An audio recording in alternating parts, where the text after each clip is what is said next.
जय मां दुर्गा। मित्रों, ऐसी कौन सी स्त्रियां होती हैं जो अपने पति के साथ निर्वस्त्र होकर नहीं सोती हैं?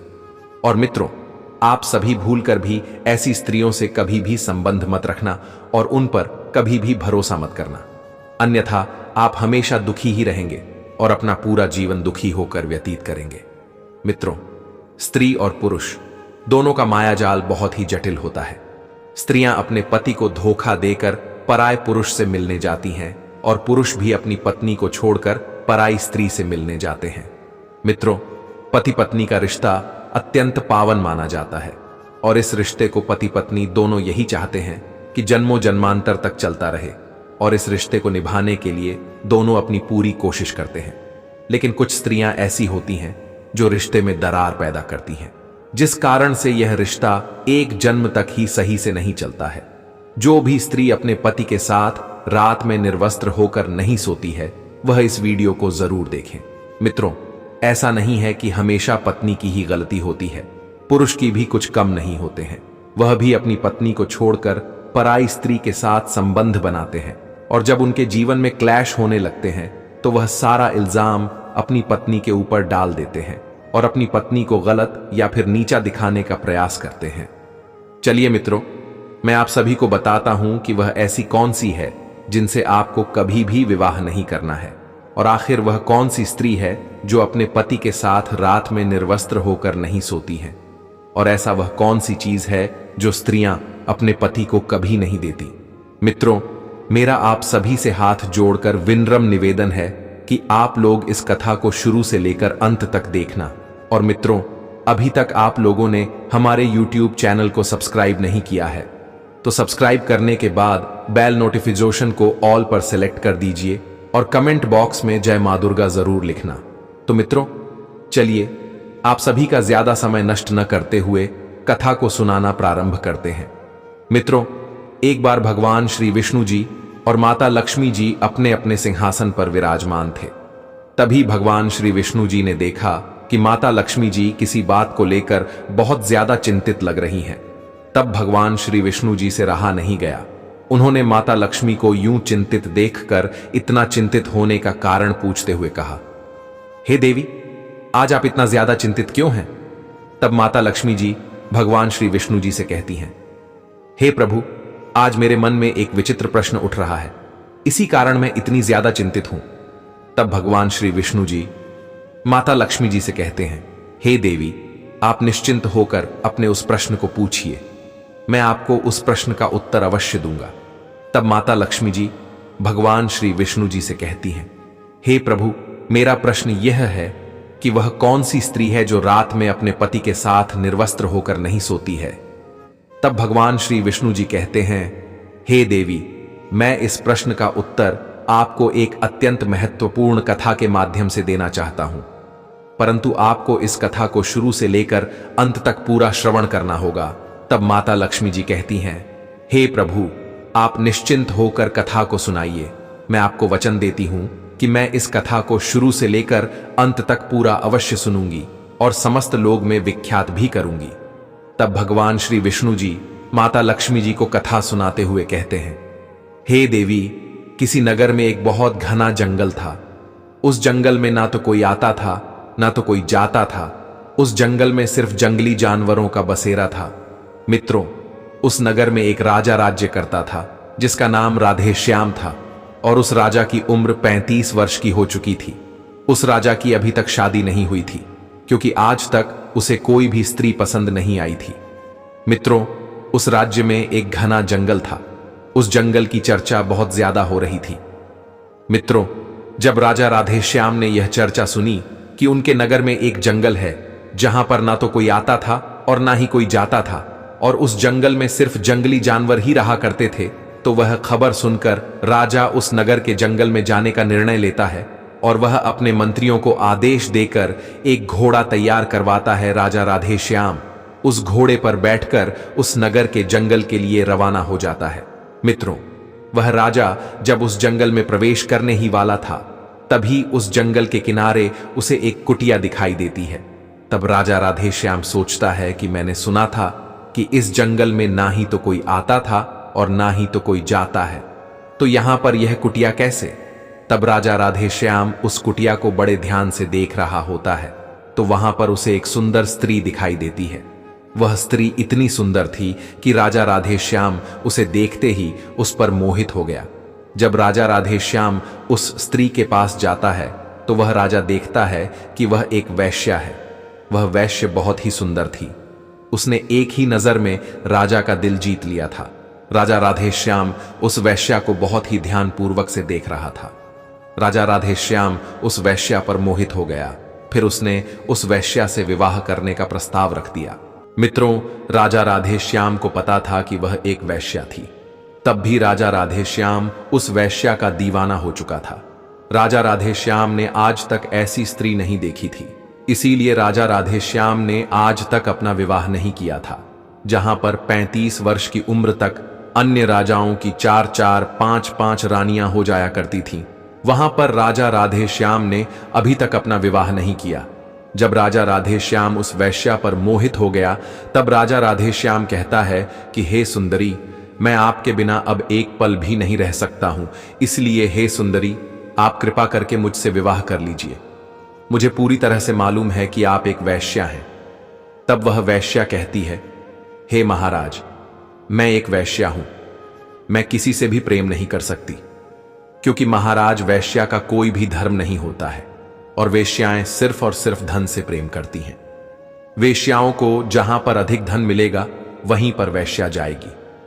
हे महाराज, क्या आपको पता है कि हमारे जीवन में आपके जैसे हजारों लोग आते हैं और मेरे ऊपर लाखों स्वर्ण मुद्राएं लुटाकर चले जाते हैं।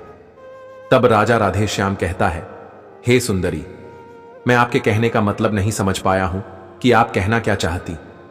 हे सुंदरी, कृपा करके आप मुझे विस्तार से बताएं। तब वह वैश्या कहती है, हे महाराज, मैं अभी तक कुंवारी हूं, अभी तक मेरा विवाह नहीं हुआ है, फिर भी मैं एक विवाहित स्त्री की तरह ही अपना जीवन व्यतीत कर रही हूं, क्योंकि हे राजन, मेरे पास हर दिन नए नए पुरुष आते हैं और मेरे शरीर को अपनी हवस का शिकार बनाकर अपनी हवस बुझाते हैं और मेरे ऊपर लाखों स्वर्ण मुद्राएं खर्च करके चले जाते हैं। हे राजन, मुझे वैश्या होने के कारण यह सब करना पड़ता है। हे महाराज, मेरा आपसे निवेदन है कि आप अपने राज्य के लिए पुनः वापस चले जाएं और आप मुझसे विवाह करने की इच्छा को त्याग दीजिए, क्योंकि आप इस नगर के एक प्रसिद्ध और शक्तिशाली धर्मपरायण राजा हैं। हे महाराज, अगर एक राजा किसी एक वैश्या से विवाह करेगा तो न जाने महाराज हमारे समाज में आपका कितना अपमान होगा। हे महाराज, किसी राजा को एक तुच्छ वैश्या से विवाह करना शोभा नहीं देता है। हे राजन, न जाने कितनी राजकुमारियां आपको मुझसे भी सुंदर सुंदर मिल जाएंगी। आप उन राजकुमारियों के साथ विवाह करके अपना एक सुखी जीवन व्यतीत कर सकते हैं। और हे महाराज, अगर रही बात मुझसे शादी करने की, तो आप मेरे शरीर का एक बार भरपूर आनंद लेने के बाद आप अपने राज्य में वापस लौट जाएं। अब राजा राधेश्याम कहता है, हे सुंदरी, मैं आपके बारे में सब कुछ जानता हूं, फिर भी मैं आपकी सुंदरता पर मोहित हो चुका हूं। मैं किसी भी हालत में आपसे विवाह करना चाहता हूं। राजा राधेश्याम उस वैश्या की सुंदरता पर पूरी तरीके से मोहित हो चुका था और उसके प्रेम में अंधा हो चुका था और उस राजा को अब खुद पर नियंत्रण नहीं हो रहा था। फिर राजा राधेश्याम की जिद पर उस वैश्या ने कहा, हे राजन, ठीक है, मैं आपसे विवाह करने के लिए तैयार हूं, मैं आपसे विवाह अवश्य करूंगी, परंतु महाराज मेरी कुछ शर्तें हैं जिन शर्तों को आपको मंजूर करना होगा। अगर आप मेरी इन शर्तों को मंजूर कर लेते हैं तब मैं आपसे विवाह कर लूंगी और मैं आपकी रानी बन जाऊंगी। तब राजा राधेश्याम कहता है, हे सुंदरी, आप अपनी शर्त बताएं, मैं आपकी शर्तें अवश्य मानूंगा। फिर वह वैश्या कहती है कि हे महाराज, मेरे वृद्ध माता और पिता हैं, आपको उन्हें अपने राज्य महल में ले जाना होगा और मेरे माता पिता की अच्छी तरीके से देखभाल करनी होगी। और अगर मेरे माता पिता को कभी भी कुछ भी हो गया, कोई भी परेशानी हो गई, तो मैं आपके राजमहल को छोड़कर चली आऊंगी। और महाराज, मेरी दूसरी शर्त यह है कि आपके महल में रहकर मैं जो भी करूंगी आप मुझे रोकेंगे नहीं। जिस दिन आपने मेरे ऊपर कोई भी पाबंदी लगाने की कोशिश की तो मैं उस दिन आपके राजमहल को छोड़कर चली आऊंगी। मित्रों, यह 2 शर्तें उस वैश्या ने राजा राधेश्याम के सामने रख दी। राजा राधेश्याम तो वैश्या के प्यार में अंधा हो चुका था वह उस वैश्या की दोनों शर्तों को मान लेता है और उस वैश्या को वचन दे देता है और कहता है, हे सुंदरी, आपने जैसा कहा है वैसा ही होगा, परंतु आप मुझसे विवाह करके मेरे राज्य महल में चलिए, क्योंकि मैं आपके बिना अब एक पल भी नहीं रह सकता हूं। क्योंकि हे सुंदरी, मैं आपसे बहुत अधिक प्रेम करता हूं और मैं आपके बगैर जीवित नहीं रह सकता। इसलिए हे सुंदरी, आप देर ना करते हुए मुझसे विवाह करके हमारे राज्य महल में चलिए, और आपने जो शर्तें बताई हैं मैं उन्हें पूर्ण तरीके से उन शर्तों का पालन करूंगा। मित्रों, फिर उस वैश्या ने राजा राधेश्याम से शादी कर ली और फिर अपने बूढ़े माता पिता को लेकर राजा के साथ विवाह आदि संपन्न करके राजा राधेश्याम उस वैश्या को लेकर अपने राजमहल में आ जाता है और वहीं पर दोनों एक साथ महल में रहने लगते हैं और उस वैश्या के बूढ़े माँ बाप को एक सुंदर से कमरे में छोड़कर और सैनिकों को कुछ आदेश देकर वहां से चला आता है। जब यह बात वहां की प्रजा तक पहुंचती है तब प्रजा को यह मंजूर नहीं था कि हमारे महाराज किसी एक वैश्या के साथ रहे। हमारे महाराज के लिए तो हजारों रानियां लाइन लगाकर खड़ी हो जाएंगी, परंतु हमारे महाराज ने एक वैश्या से विवाह कर लिया। मित्रों, उधर वह राजा उस वैश्या से विवाह करने के बाद उस वैश्या के साथ प्रेम पूर्वक अपना जीवन व्यतीत करने लगा। राजा राधेश्याम अब तो राज दरबार भी लगाना भूल चुका था, क्योंकि वह उस वैश्या के प्यार में इतना अंधा हो चुका था कि वह अपनी पत्नी को छोड़कर कहीं नहीं जाता। राजा राधेश्याम दिन और रात अपनी पत्नी के साथ व्यतीत करता था। मित्रों, पूरी प्रजा मंत्री गढ़ राजा के इस हरकत से बहुत नाराज थे। अब राजा राधेश्याम राज्य दरबार लगाना भूल चुका था। अब प्रजा को कुछ समझ में नहीं आ रहा था कि वह क्या करे। एक दिन मंत्री ने राजा को बहुत समझाया, परंतु उस मंत्री के समझाने के बाद भी उस राजा को कुछ भी समझ में नहीं आ रहा था। फिर कुछ मंत्रियों ने मिलकर आपस में विचार विमर्श किया और अपने नगर के कुछ सतर्क चोरों को बुलाया और उन चोरों से कहा कि तुम्हें उस वैश्या के बूढ़े मां बाप की हत्या कर देनी होगी। इसके लिए मैं तुम्हें 20 लाख स्वर्ण मुद्राएं देता हूं। जब उन चोरों ने 20 लाख स्वर्ण मुद्राएं पाने की बात सुनी तो वह चोर मंत्रियों से बोले कि मंत्री जी, आज आपका काम हो जाएगा। आज रात में मैं उस वैश्या के बूढ़े माता और पिता की हत्या कर दूंगा। मित्रों, जैसे ही आधी रात हो चुकी थी और रात का तीसरा रहर चल रहा था, तभी उन चोरों ने छुपते छुपाते राजमहल में प्रवेश किया और उस वैश्या के बूढ़े मां बाप के कक्ष में जा पहुंचे और उन दोनों को मौत के घाट उतारने ही वाले थे। तभी बूढ़े माता पिता जोर जोर से चोर चोर चिल्लाने लगे। तभी उन चोरों ने बिना कोई देरी किए उन दोनों को मारकर वहां से भाग जाते हैं। जब उस वैश्या ने अपने बूढ़े माता पिता की आवाज सुनी तो उसने महाराज से कहा, हे राजन, लगता है हमारे माता पिता को कोई समस्या है। तब वह वैश्या और राजा राधेश्याम उनके माता पिता के कमरे में जाते हैं तो वहां पर देखते हैं कि उनके माता और पिता की मौत हो चुकी है और मौत करने वाला वहां से भाग गया है। मित्रों, उस वैश्या ने राजा राधेश्याम से कहा, महाराज, अब मैं क्या करूं? तब राजा राधेश्याम ने कहा, हे प्रिय, मैं अपना वचन हार चुका हूं। मैंने आपको जो वचन दिया था, आपकी जो 2 शर्तें थीं, मैं आपकी उन शर्तों को पूरा नहीं कर पाया। अब आपके मन में जो आए वही करिए। मित्रों, उस वैश्या ने राजा की यह बात सुनकर राजा से कहती है, हे महाराज, ठीक है, मैं अपने शर्त के अनुसार मैं आपके राज्य महल को छोड़कर जा रही हूं। फिर वह वैश्या उस राजा के राज्य महल को छोड़कर अपनी कुटिया की तरफ निकल जाती है।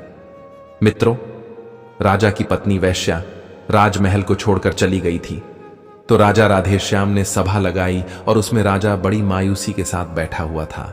और जब सभा खत्म हुई तब राजा वहां से चला आया और वह यही सोच रहा था कि अब तो मेरे जीवन में अंधेरा ही अंधेरा है। अब मैं उस वैश्या के बिना कैसे रहूंगा? मेरी सबसे कीमती चीज, मेरी जिंदगी मुझे छोड़कर चली गई। अब मैं उसके बिना कैसे रह सकता हूं? मित्रों, राजा राधेश्याम उस वैश्या के प्रेम में इतना अंधा था कि वह ना तो कुछ खाता था और ना ही कुछ पीता था। वह रात भर अपने बिस्तर पर पड़ा होकर उस वैश्या के बारे में सोचा करता था। उसको रात भर नींद नहीं आती थी। इसी तरह धीरे धीरे कुछ दिन व्यतीत हुए। अब तो राजा राधेश्याम पूरे दिन अपने बिस्तर पर पड़ा रहता था और वह मन ही मन सोचता है कि मेरा चयन और सुख सब कुछ मुझसे छीन गया। और मेरे पास से सब कुछ चला गया। अब वह राजा उस वैश्या के लिए बड़ा ही परेशान हो रहा था। अब राजा राधेश्याम अपने आप को संभाल नहीं पा रहा था और एक दिन वह अपने घोड़े पर बैठकर जंगल की तरफ, जहां पर वैश्या की कुटिया थी, वहां के लिए रवाना हो गया। जब राजा उस वैश्या की के पास पहुंचता है, तब राजा उस वैश्या के सामने जाता है और कहता है, हे प्रिय, आप हमारी पत्नी हैं और आपने अपनी शर्त के अनुसार हमको छोड़कर चली गई। हे प्रिय, आप जब से मुझे छोड़कर आई हैं, तब से मेरा सुख और चैन सब कुछ छीन गया है।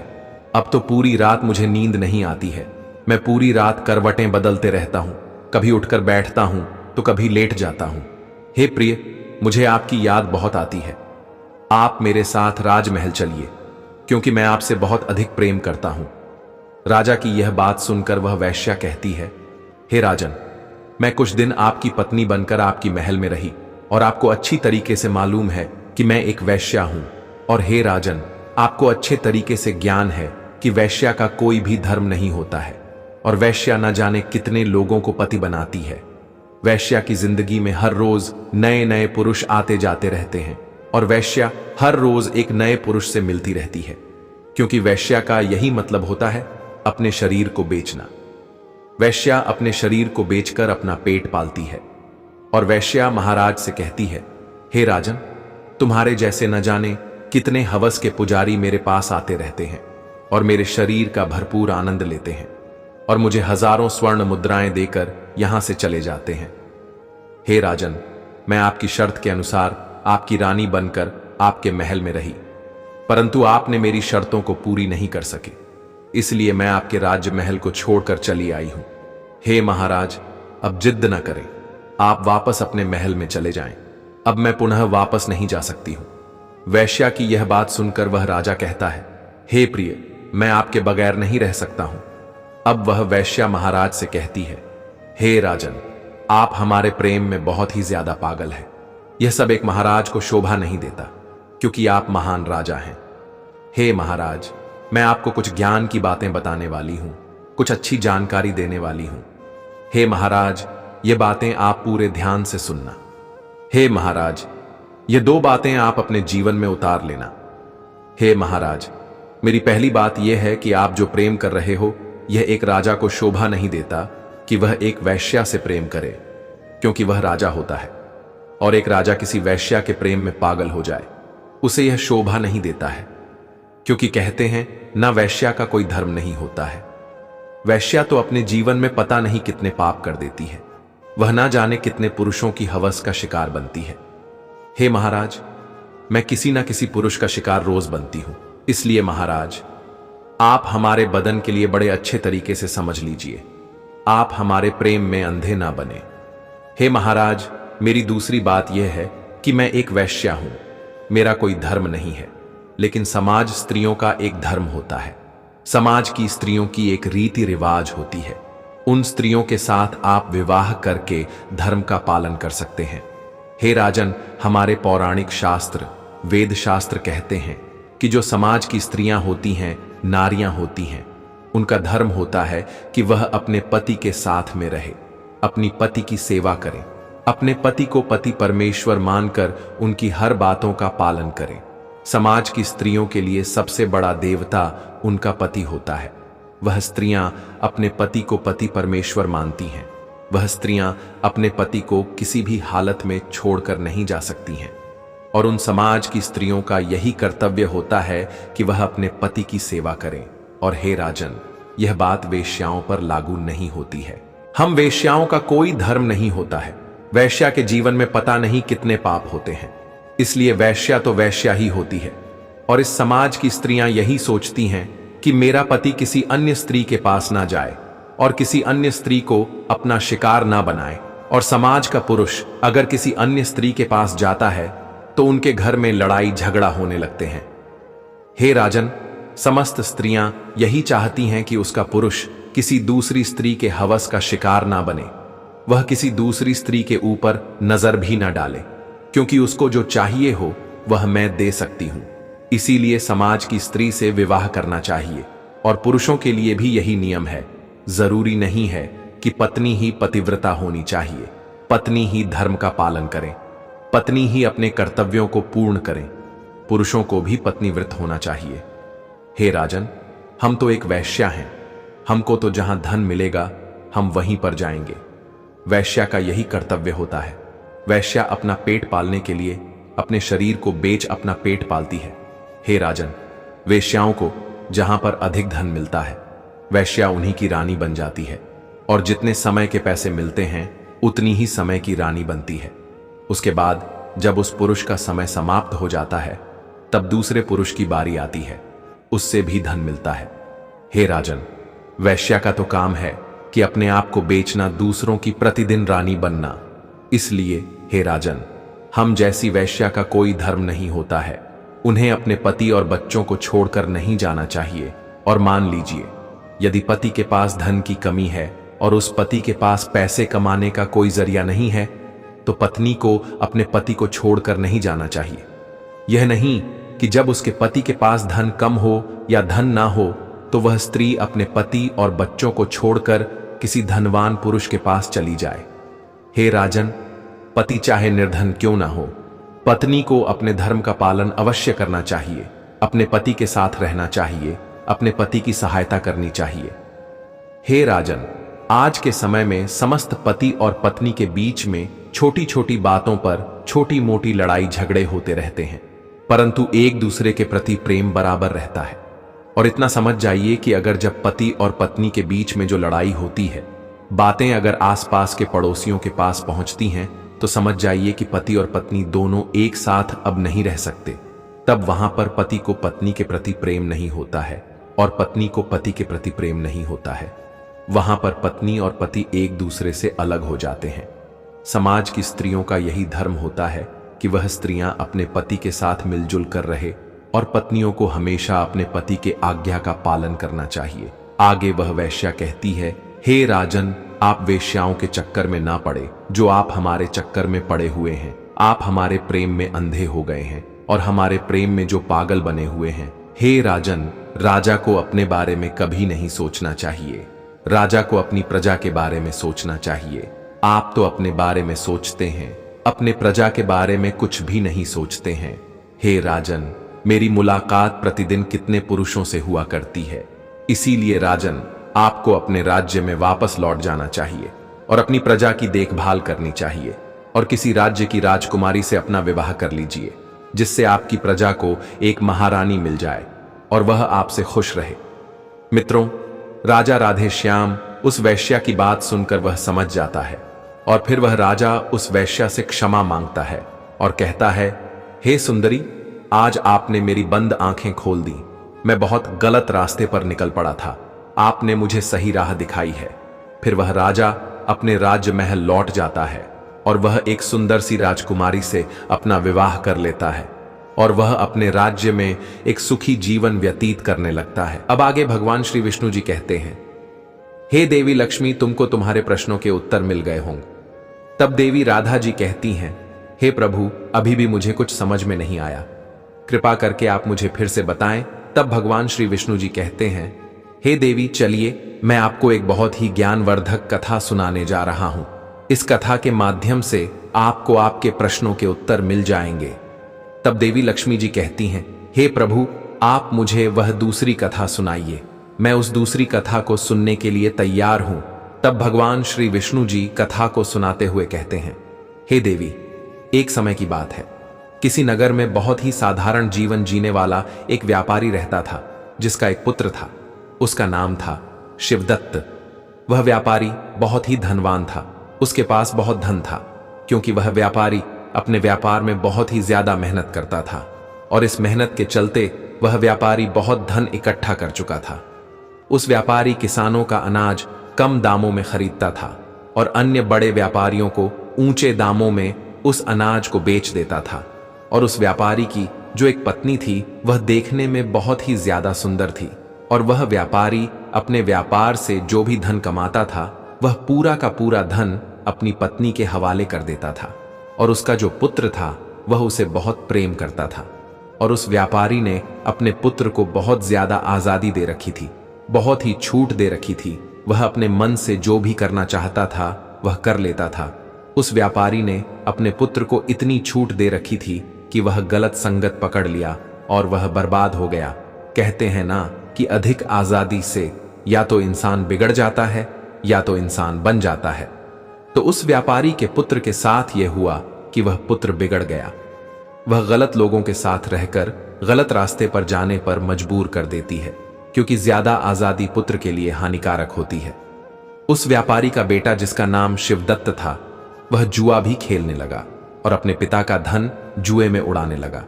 वह अपनी मां से झूठ बोलकर धन ले जाया करता था और जुए में हार जाया करता था। और तो और मित्रों, वह इतनी कम उम्र में अपनी काम वासना को शांत करने के लिए वेश्याओं के पास जाने लगा। और इसी बीच किसी दिन कहीं से उस व्यापारी को खबर मिलती है कि तुम्हारा पुत्र अपनी हवस बुझाने के लिए वेश्याओं के पास जाता है और वह नशापत्ती भी करता है और वह जुआ भी खेलता है। और वह व्यापारी अपने मन ही मन में सोचता है, इसका खर्च बहुत ज्यादा बढ़ गया है, अब कोई उपाय करना ही होगा।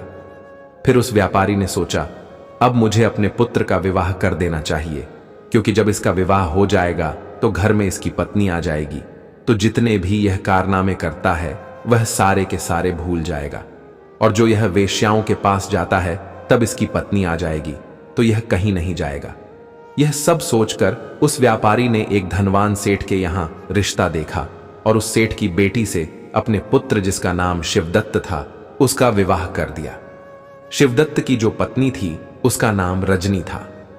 रजनी देखने में बहुत ही सुंदर लगती थी और वह सुंदर होने के साथ साथ अत्यंत रूपवान, गुणवान और अच्छे दिल वाली स्त्री थी।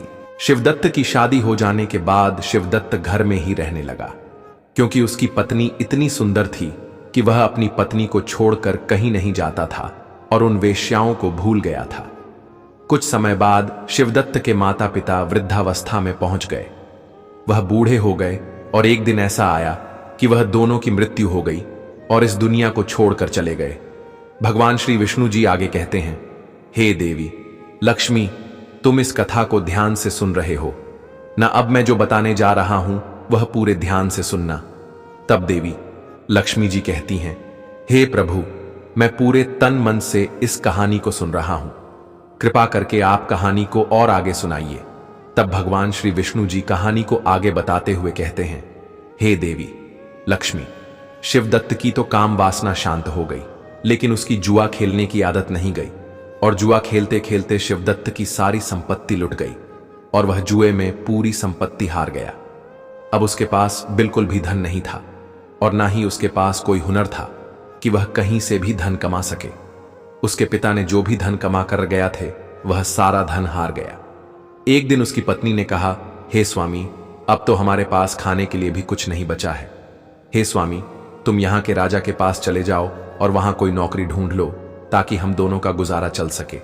भगवान श्री विष्णु जी आगे कहते हैं, हे देवी लक्ष्मी, समझने वाली बात है। अगर कोई व्यक्ति राजा के पास नौकरी मांगने के लिए जाता है तो राजा पहले उससे पूछता है कि तुम क्या कर सकते हो।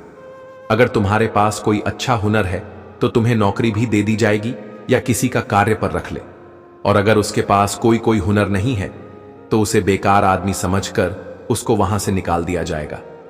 हे देवी लक्ष्मी, मनुष्य का ज्ञान ही उसकी पहचान होती है और शिवदत्त के पास इसमें से कुछ भी नहीं था। ना उसके अंदर कोई गुण था, ना कोई ज्ञान था, ना उसके पास कुछ भी धन था और ना उसके पास कोई हुनर था। इसलिए वह अपने जीवन के एक ऐसे मोड़ पर पहुंच गया था जहां पर मनुष्य को केवल पछतावा ही होता था। और शिवदत्त को एक पुत्र और एक पुत्री थी। उनका विवाह करना था। पैसों की बहुत ही जरूरत थी और शिवदत्त के पास एक फूटी कौड़ी तक भी नहीं थी और उसको अपना घर चलाना तक भी मुश्किल हो रहा था। शिवदत्त दाने दाने के लिए मोहताज हो रहा था। शिवदत्त अपने शरीर की शक्ति पूरी तरह से बर्बाद कर चुका था। एक दिन शिवदत्त काम वासना के भाव से अपनी पत्नी के पास गया। तब उसकी पत्नी बोली, इस संसार में इंसान का सबसे बड़ा सुख केवल काम वासना ही नहीं होता है, बल्कि कि जरूरतमंद लोगों की मदद करना भी होता है। और जो लोग काम वासना के चक्कर में अंधे हुए हैं वह बर्बाद हुए हैं। आगे शिवदत्त की पत्नी कहती है, हे स्वामी, अब मैं तुम्हें 3 गलतियां जो बताने जा रही हूं उन्हें बहुत ही गौर से सुनना। क्योंकि मनुष्य यह 3 गलतियां कर बैठता है। कुछ लोग अनजाने में करते हैं, तो कुछ लोग जानबूझकर कर बैठते हैं, और जो लोग यह गलतियां कर बैठते हैं वे बाद में पूरी तरह से बर्बाद हो जाते हैं। सबसे पहली गलती यह है, जो अपने जीवन के शुरुआती दिनों में अच्छी शिक्षा और हुनर नहीं सीखते हैं, तो अपने जीवन और करियर में कई तरह की दिक्कतों का सामना करते हैं। आपकी यही गलती आपको जीवन भर परेशान कर सकती है। दूसरी गलती यह है, कार्यों को टालने की आदत। अगर आप अपने जवानी के दिनों में किसी भी काम को करने में आनाकानी करते हैं और उस समय का सही तरीके से इस्तेमाल नहीं करते हैं, तो ऐसा होने की वजह से आगे चलकर आपको अपने लक्ष्य को हासिल करने में काफी परेशानी हो सकती है। तीसरी गलती यह है, गलत संगत में रहना। अपनी जवानी के दिनों में गलत संगति में पड़ जाना और बुरी आदतों की लत लगा लेना आपको आने वाले समय में तरक्की करने से रोक देगा और आपको बर्बादी की ओर ले जाएगा। और सबसे जरूरी बातें हैं कि सेहत का ध्यान ना रखना। अगर आप जवानी के दिनों में अपनी शारीरिक और मानसिक सेहत का ध्यान नहीं रखते हैं, तो समय में आगे चलकर आपको कई तरह की बीमारियां भी हो सकती हैं। इसलिए अपनी सेहत का विशेष ध्यान रखना अति आवश्यक होता है। शिवदत्त की पत्नी शिवदत्त से आगे कहती है, हे स्वामी, तुमने तो अपने जीवन की शुरुआत ही गलत तरीके से कर ली, इसीलिए आज हम लोगों को इस तरह की दिक्कतों का सामना करना पड़ रहा है। अब मैं तुम्हारे साथ काम क्रीड़ा नहीं करना चाहती हूं, तुम्हारे साथ ना सोना चाहती हूं और ना ही तुमको अपने पास सुलाना चाहती हूं। अब हम दोनों की उम्र भी आधी से ऊपर हो गई है। अब मेरी जितनी भी जिंदगी बची है, मैं भगवान की सेवा करना चाहती हूं। भगवान हम लोगों की सहायता अवश्य करेंगे। अब यही समय है आत्मा को परमात्मा से जोड़ने का। बाल अवस्था यानी जवानी तक लोगों का जीवन ब्रह्मचारी होता है। ब्रह्मचारी के बाद लोग विवाहित जीवन में आते हैं। विवाहित जीवन में आने के बाद लोग पुत्र की कामना करते हैं। पुत्र होने के बाद लोग बहू की कामना करते हैं। फिर बूढ़े हो जाते हैं और फिर उस ब्रह्मचारी जीवन में वापस चले जाते हैं जहां से विवाहित जीवन में आए थे। इसीलिए ब्रह्मचारी जीवन में जाना ही बेहतर है।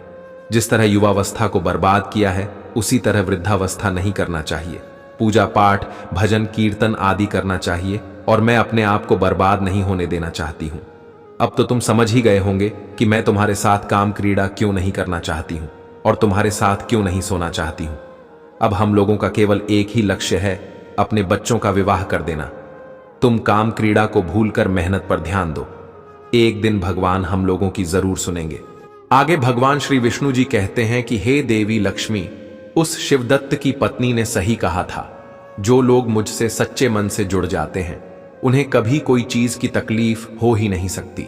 फिर क्या होता है, उस शिवदत्त की पत्नी रजनी को एक बूढ़ी औरत मिल जाती है और वह बूढ़ी औरत जो थी अपना सारा धन संपत्ति शिवदत्त की पत्नी को दे देती है और उसी के घर में रहने लगती है और कहती है कि मेरे पास कोई पुत्र नहीं है, तुम ही मुझे संभालो। मुझे तो 2 वक्त की रोटी मिल जाए, इतना ही मेरे लिए काफी है। फिर वह बूढ़ी औरत शिवदत्त के घर पर ही रहने लगती है। शिवदत्त ने अपने दोनों लड़कों का विवाह भी कर दिया और हंसी खुशी से पूरे परिवार में रहने लगता है।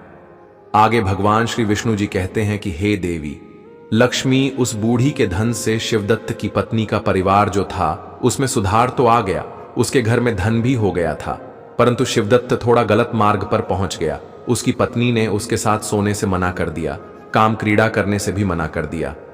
आगे भगवान श्री विष्णु जी कहते हैं, हे देवी लक्ष्मी, इसीलिए शिवदत्त दूसरे रास्ते पर निकल गया, जो रास्ता शिवदत्त के लिए बहुत ही गलत था, जिसे आप देख करके आ रहे हो।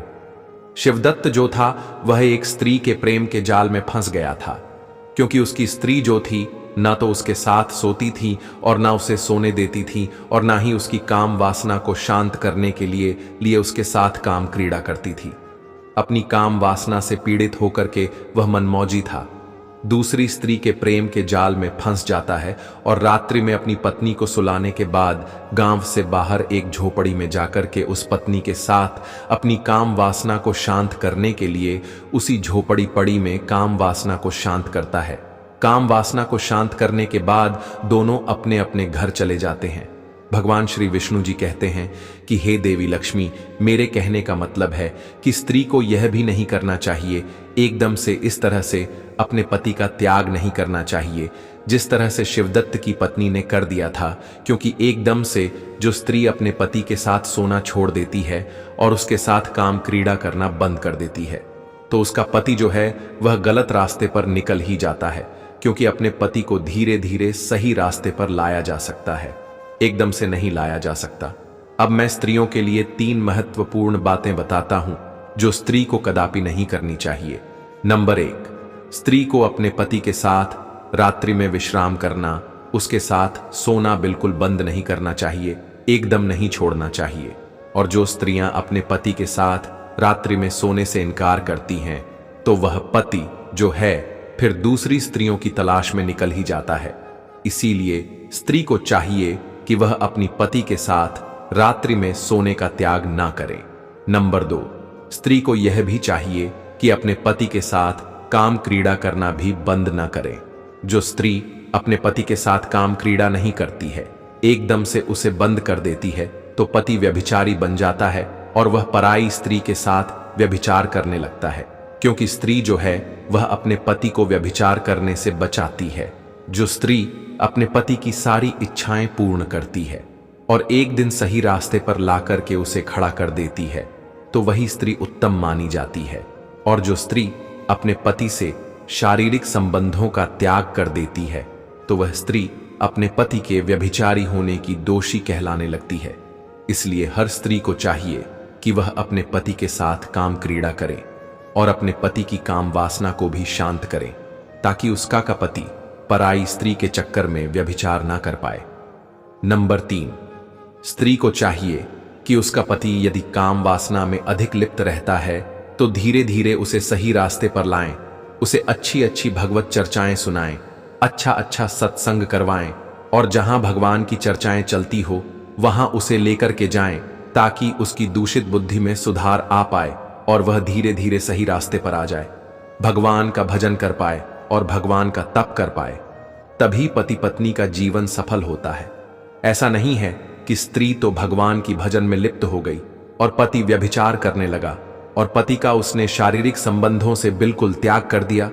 पति व्यभिचार के मार्ग पर पहुंच गया और खुद स्त्री भगवान के भजन में लिप्त हो गई तो यह भी गलत है, क्योंकि पति पत्नी जो होते हैं वह जिंदगी रूपी गाड़ी के दोनों पहिया होते हैं और एक पहिया जो होता है वह अगर रास्ते से बाहर निकल जाता है तो चलने में गाड़ी को झटका लगता है।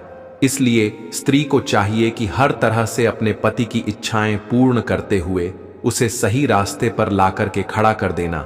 ऐसा जो स्त्रियां करती हैं वह स्त्रियां इस समाज में सर्वश्रेष्ठ कहलाती हैं और अपने पति को गलत रास्ते पर जाने से रोक लेती हैं और व्यभिचार करने से भी बचा लेती है, ताकि अपने साथ साथ अपने पति का भी कल्याण करवा देती है। अब भगवान श्री विष्णु जी माता लक्ष्मी जी से कहते हैं, हे देवी, अब मैं आपके प्रश्न का उत्तर देता हूं।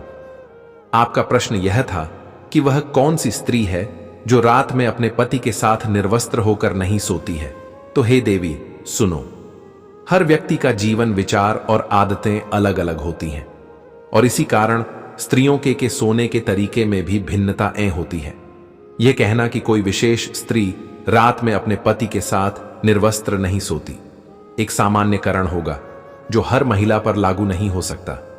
महिलाएं अपने शारीरिक, मानसिक और सांस्कृतिक परिवेश के आधार पर अलग अलग निर्णय लेती हैं और उनकी निजी प्राथमिकताएं और आराम उनके फैसलों को प्रभावित करते हैं। कई महिलाएं अपने शारीरिक और मानसिक आराम को प्राथमिकता देती हैं। मां होता है कि वे अपनी नींद और स्वास्थ्य को सर्वोच्च महत्व दें। कुछ महिलाएं अपने शरीर को ढककर सोने में सहज महसूस करती हैं और वे अपने पति के साथ एक सामान्य कपड़े पहनकर सोती हैं। यह आदत उनके व्यक्तिगत विश्वासों, संस्कृति या शरीर की स्वाभाविक आवश्यकता के कारण हो सकती है। दूसरी ओर कुछ महिलाएं अपने पति के साथ निर्वस्त्र होकर सोने को एक अंतरंग और प्राकृतिक अनुभव मानती है। यह उनकी व्यक्तिगत पसंद हो सकती है जो उनके रिश्ते की गहरी अंतरंगता, विश्वास और आराम से जुड़ी होती है। यह इस बात पर भी निर्भर करता है कि वे किस प्रकार के संबंध में हैं और वे किस हद तक एक दूसरे के साथ शारीरिक और मानसिक स्तर पर जुड़ी हुई हैं। कई महिलाएं विशेष रूप से धार्मिक या सांस्कृतिक कारणों से अपने शरीर के प्रति एक खास दृष्टिकोण रखती हैं। ऐसी महिलाएं अपने शरीर को सुरक्षित और पवित्र मानती हैं और वे इसे बिना कपड़ों के नहीं प्रदर्शित करना चाहती। इसके अलावा कुछ महिलाएं प्राइवेसी और शारीरिक स्वतंत्रता को महत्व देती हैं और वे इस कारण से निर्वस्त्र होने से बचती हैं। इसके अलावा एक और कारण यह हो सकता है कि हर महिला के पास अलग अलग शारीरिक और मानसिक स्थिति हो सकती है। कुछ महिलाएं शारीरिक असुविधा जैसे कि गर्भावस्था, मासिक धर्म या शारीरिक रोगों के कारण निर्वस्त्र नहीं सोने का निर्णय ले सकती हैं। ऐसे मामलों में उन्हें अपनी सेहत और आराम की चिंता होती है और वे अपने कपड़े पहनकर सोने में सहज महसूस करती हैं। साथ ही यह भी महत्वपूर्ण है कि महिलाएं मानसिक स्थिति के कारण कभी-कभी अपने शरीर के बारे में सहज नहीं महसूस करती, खासकर अगर उन्हें पहले किसी शारीरिक या मानसिक उत्पीड़न का सामना करना पड़ा हो। ऐसे में वे खुद को सुरक्षित महसूस करने के लिए कपड़े पहनकर सोना पसंद करती हैं। इस प्रकार यह कहना कि वह कौन सी स्त्री है जो रात में अपने पति के साथ निर्वस्त्र होकर नहीं सोती, एक प्रश्न है जो हर महिला की व्यक्तिगत पसंद, सांस्कृतिक परिवेश और शारीरिक स्थिति पर निर्भर करता है। हर व्यक्ति का जीवन और दृष्टिकोण अलग होता है और हमें इसे समझते हुए एक दूसरे के फैसलों का सम्मान करना चाहिए। मित्रों, आपको यह कथा कैसी लगी? नीचे कमेंट बॉक्स में कमेंट करके जरूर बताना। दोस्तों, यह वीडियो पसंद आया हो तो वीडियो लाइक करें और चैनल को भी सब्सक्राइब जरूर करें। उसी के साथ बेल नोटिफिकेशन को ऑन पर जरूर सेलेक्ट करें ताकि मैं कोई भी वीडियो डालूं तो उसका नोटिफिकेशन सबसे पहले आपके पास पहुंचे और आप सबसे पहले वीडियो को वॉच करें। यहां तक वीडियो देखने के लिए आप सभी का बहुत बहुत धन्यवाद।